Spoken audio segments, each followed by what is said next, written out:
তোমাকে পাবো না জেনেও আমি তোমাকে সব সময় প্রার্থনাতে চেয়েছি। তুমি আমার জীবনে না থাকতে পারো, সেটা তোমার ইচ্ছে। তুমি আমার অংশ হয়ে থাকতে না চাওয়া, সেটাও তোমার ইচ্ছে। কিন্তু কিন্তু আমি আমার প্রার্থনাতে স্রষ্টার কাছে শুধু তোমাকেই চেয়েছিলাম। তোমাকে একবার মন ভরে দেখেছি। তোমার চোখ না দেখলে জানা হতো না স্রষ্টা পৃথিবীর সবচেয়ে বড় ফাঁদ প্রস্তুত করে রেখেছিল তোমার চোখের কোণায়। তোমাকে না পাওয়া আমার হেরে যাওয়া না, তোমাকে না পাওয়া শুধু হারানো।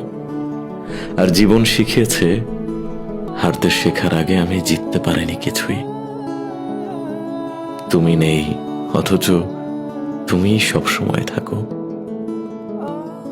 চোখ বন্ধ করে কল্পনা করতে গিয়ে শুধু তোমাকে ছাড়া মস্তিষ্কে কিছুই পেলাম না।